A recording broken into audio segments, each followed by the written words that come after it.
Nietzsche spent his life in pain, migraines that lasted for days, loneliness that rarely broke, a philosophy the world ignored for decades. And yet he became the man who told us to love our fate completely, every wound, every loss, every hour of it. That is the paradox worth sitting with. He did not arrive at that love easily. He had to wrestle himself into it, like a man forcing his own hand open. Most of us understand this more than we admit. Think of something you cannot change, a relationship that ended badly, a door that closed before you were ready, a version of yourself you had to leave behind. There is a moment, somewhere in that loss, when you stop asking why it happened and start asking what you do with the fact that it did. That moment, quiet, a little uncomfortable, is where Nietzsche lived his entire philosophical life. He called it the love of fate, not the resignation to fate, not the grim acceptance of it.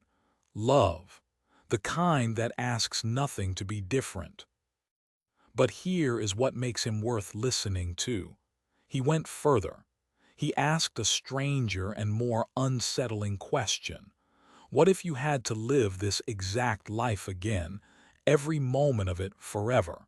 Not as a punishment, as a test of whether you have truly chosen the life you are living. Before we go any further, try something. Think of the hardest year of your life. Not the saddest, the hardest. The year where something broke that you were not sure would mend. Maybe it was a loss.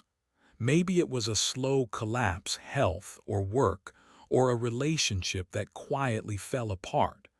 Maybe it was just a long gray nothing that seemed to have no floor. Now imagine someone sits down across from you, and they tell you this. That year is going to happen again, not as a punishment, not because you did something wrong, simply as the structure of reality itself. Every detail, every morning you did not want to get out of bed, every small humiliation, every hour you spent waiting for it to be over. Forever. What is your first, honest bodily reaction? Not your philosophical answer, not what you think you should feel, the thing that moves in your chest before you have time to arrange your face. Hold that, we will come back to it. Now meet Nietzsche, not the famous one, not the mustachioed face on the posters. Meet him in the room where the question was born. He is in his early 30s. He has already resigned his university post. His eyesight is failing so badly that writing for more than an hour brings on headaches that last for days. He is living in rented rooms at Turin, Genoa, Maria, moving with the seasons, trying to find a climate that will not make things worse. He has no real home. He has few close friends left. He has published books that almost no one has read. The loneliness is not dramatic. That is the thing about real loneliness. It does not arrive with a crash. It is just the quiet at the end of every day, the absence of anyone who knows you well enough to ask the right question. And into that quiet, one afternoon in August of 1881, walking alone in the Swiss Alps near a lake called, something came to him. He would later say the thought arrived like a blow, like something that stopped him in his tracks beside a large pyramidal rock. The thought was this: what if time does not move forward into something new? What if it turns? What if everything that has ever happened, every joy, every ruin, every ordinary Tuesday must return, exactly as it was, endlessly? You might expect a man in his condition to recoil from that idea. He did not, or rather, he tried not to. He spent the rest of his thinking life trying to turn that thought from a horror into something he could love. That is the tension at the center of everything that follows. A man who was, by any honest measure, suffering, who spent years running from his illness, his obscurity, his aching solitude, decided that the right response to existence was unconditional love of it. Not acceptance, not resignation, love. And you have to ask, was that wisdom? Or was it the most elaborate act of willpower a lonely man ever turned on himself? Think of something you have never quite let go of. A decision you made 10 years ago or 20. Maybe something that was decided for you. A door that closed, a person who left, a version of your life that didn't happen. You know the one. You have replayed it. You have revised it in your head, given yourself better words, better timing, a different answer. You have visited it so many times it has worn a groove. Now try something, just for a moment. Stop arguing with it.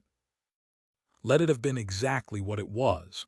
No revision, no better version, just the thing as it happened, unchangeable. Notice what that costs you. Notice the resistance. That feeling, that pull back toward the argument, toward the revision, that is precisely what Nietzsche spent his life trying to understand. And more than that, it is what he could not, for most of his life, do himself. Here is the contradiction at the heart of everything he built. Nietzsche diagnosed the human problem with extraordinary precision. He said that we cannot will backward. We can want things in the future. We can want things right now. But what has already happened sits outside our power, and that helplessness quietly poisons us. We resent the past. We drag it forward into the present. We let old injuries vote on new decisions. He called this the spirit of revenge, not the loud kind, but the quiet, interior kind. The kind that spends decades arguing with what cannot be changed. And his answer was love of fate, not tolerance of it, not acceptance. Love, to want what happened to you exactly as it happened, as though you had chosen it. To look back at the whole of your life, the grief, the embarrassment, the loss, and say, yes, this too, this especially. It is a beautiful idea. It is also almost unbearably hard. And Nietzsche knew that because he could not do it. He spent decades moving from city to city, country to country. Turin, Maria, Nice, Genoa. He was running from his migraines, from his failing eyes, from his loneliness, from the silence that greeted his books. He wrote letters searching for warmth. He attached himself to people and lost them. He tried to outpace his own suffering by going somewhere new, thinking something new, becoming someone new. He was, in other words, doing exactly what he said we must stop doing. He was revising. He was fleeing. He was refusing to let his life be what it was. And yet from inside that flight he built the most demanding philosophy of acceptance ever written. The demand was not that you endure your fate. Anyone can endure. The demand was that you want it, that you choose it retroactively with your whole self. That you say to your own past, I would have it no other way. The question that this creates is not a comfortable one. It is not, can you accept your life? It is sharper than that. It is, have you ever truly chosen it? Or have you simply been carried forward by it, arguing the whole way? Here is where the idea lives, not in a book, not in a lecture hall, in you right now as you listen to this. Imagine a figure appears beside you, not threatening, just present, and he speaks quietly. He tells you that everything is going to happen again, not a version of it, not a second draft, the exact thing. Every morning you woke up and did not want to, every relationship that slowly came apart, every year that felt wasted, every loss that arrived without warning. All of it again in sequence, in full, with nothing softened. And the person going through it will feel each moment as completely as you felt it. There will be no memory of the first time. There will be only the living of it. Your first question is probably, could I bear it? That is a reasonable question, but Nietzsche is not asking it. His question is different. It is quieter and it cuts deeper. He is asking, could you want it? Could you look at the whole shape of your life, not the high points, but all of it, and say yes? Not resign yourself, not grit your teeth, actually say yes. Sit with that for a moment, be honest. For most people, the honest answer is, not entirely. There are parts I would not choose again. There are years I would shorten. There are things I would undo if I could.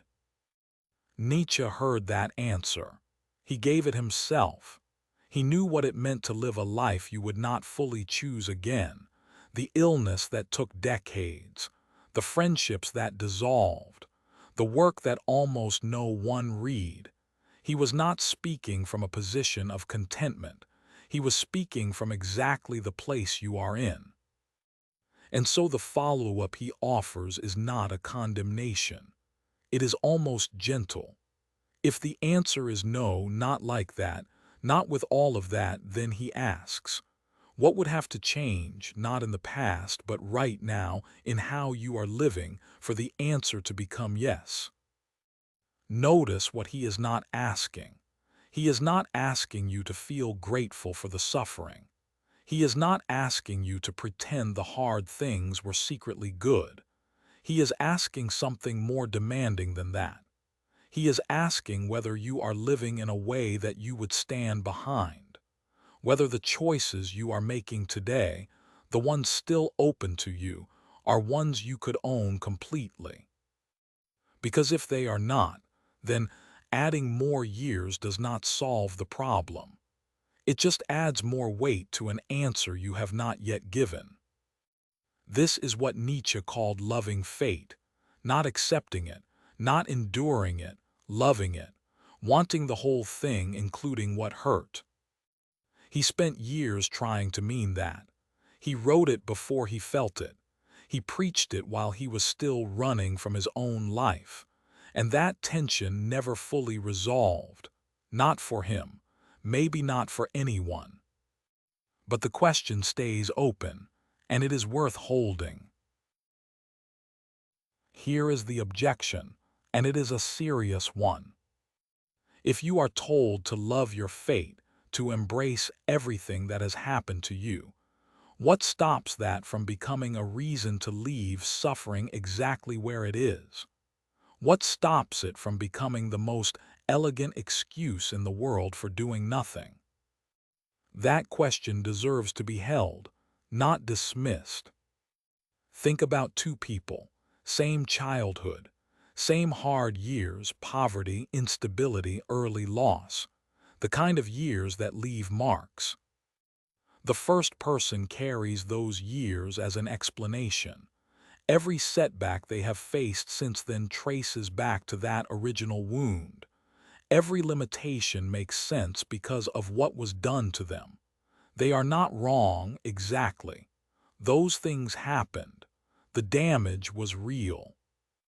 The second person carries the same years, the same actual events, but they have done something strange with them. They have claimed them, not as good, not as fair, but as theirs, as the soil they grew out of, whether they chose that soil or not. Now ask yourself quietly, which of those two people do you think is more capable of changing their circumstances going forward? You probably have an answer already. Most people do. But hold on, because that is where the easy version of this idea stops and where Nietzsche actually begins. The easy version says, claim your past and you will feel better. It becomes a kind of therapy, a way to make peace with what hurt you. And that is not nothing, but it is not what Nietzsche meant. He was not trying to make suffering feel comfortable. He was not offering a technique for acceptance. He knew what comfortable acceptance looked like. He saw it in the people around him. The quiet resignation dressed up as contentment, the life half-lived and called serene. He wanted something harder than that. He wanted you to want it. Not to tolerate your life, not to make peace with it, but to will it to reach back through everything that was painful and say, yes, again, I would have this again. That is not acquiescence. Acquiescence is passive. What Nietzsche was describing takes everything you have. And here is where his own life cuts back into this idea like a blade. He preached the unconditional love of fate, and yet he spent years running from the migraines, the isolation, the books that almost no one read, the friendships that broke apart. He did not arrive in a moment of grace. He forced himself toward it. Through argument, through writing, through sheer philosophical will, he tried to want what he could not stop suffering. Which means the idea was not a description of how he felt. It was a demand he made on himself. So go back to those two people. The one who claimed their difficult years, are they free? Or have they simply found a more dignified way to stand still? Claiming the past is only the beginning. The question Nietzsche is really asking is whether you are living now in a way you would choose again. Not in theory, right now, today. And that question has nowhere comfortable to land. Tonight, before you sleep, try something. Run through the last year of your life. Not the good parts, all of it. The morning you woke up and felt nothing. The conversation you handled badly. The thing you kept postponing. The slow, ordinary disappointments that don't make good stories. Now ask yourself one question, not whether it was good, whether you would choose it. That is different, harder. A good year and a chosen year are not the same thing. Sit with that for a moment. Most of us, if we are honest, live somewhere between yes and no. We chose some of it. We endured the rest. We told ourselves the endured parts were necessary or temporary or someone else's fault. And then the year ended and another one began, and we carried the same weight across the threshold without quite noticing. Nietzsche noticed. That was his particular torture. He could see the weight clearly. He could name it with devastating precision, and still he carried it. He was not asking whether your life is pleasant. He was not asking whether you are grateful. He was asking something colder and more serious. He was asking whether you are living in a way that you could, in some deep part of yourself, stand behind, fully, knowing everything it cost you. Most of us cannot answer that question yet, and that is not a failure. That is the beginning of the work. Here is where the thought turns. You might say, I would change things. Of course I would. I would have been kinder here, braver there. I would have left sooner or stayed longer or spoken when I went quiet. And you would be right. But Nietzsche is not asking you to be satisfied with what was. He is asking what you intend to do with what comes next. Because the teaching is not about the past. The past is fixed. The teaching is about the posture you bring to tomorrow. If you would not choose yesterday, ask why. And then ask whether tomorrow is already being shaped by the same avoidance, the same delay, the same half-lived compromise. That is the question with teeth. Nietzsche spent years trying to want his own life, not perform wanting it, not argue himself into gratitude, actually want it. The illness, the loneliness, the cold rooms, the manuscripts no one read. He got there, if he got there at all, only by grinding through the resistance by force of will. It was not beautiful. It was work. And that, perhaps, is the most honest thing he left us. Not a philosophy of joy. a philosophy of effort, the effort to close the distance between the life you are living and the life you could, at last, call your own.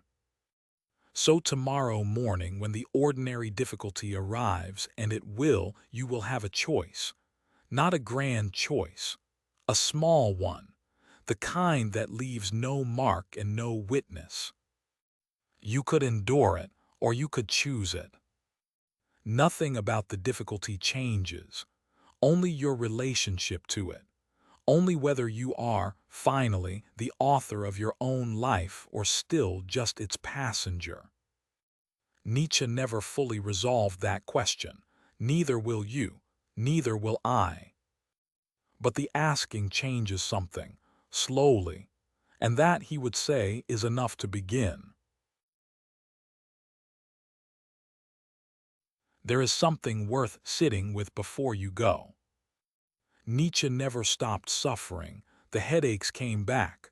The loneliness deepened. The books went unread. And yet he kept returning to this single idea that you should love it all, not tolerate it, not survive it, love it. He didn't manage that easily. Probably he didn't manage it fully at all. What he did was force the question into a shape so sharp it cut. Imagine this life again. Exactly this one. The same Tuesday. The same ache behind your eyes. The same conversation you handled badly. The same slow disappointment you've been carrying so long you've forgotten it's there. Would you choose it? Not a better version. Not you wiser with different choices made upstream. This one, as it is. The strange thing is, most of us don't actually know the answer. We haven't asked. We move through the days making small adjustments, postponing the larger reckoning, telling ourselves that later, when things settle, we'll begin living the way we actually mean to. Nietzsche was doing the same thing, writing around his pain, philosophizing toward a self who could embrace what the actual self was flinching from. Maybe that gap between the life you're living and the life you'd willingly live again, maybe that gap is not a failure. Maybe it's just where the real question lives. Not as a test you pass or fail, just as something honest, something that waits for you in quiet moments when the noise drops away and you can almost hear it. You are already living your one life. It is already in motion. The only thing Nietzsche really left us with is a mirror, held up at an angle most people avoid. You don't have to look. But if you do, and if you hold the gaze, something in you will know exactly what it sees.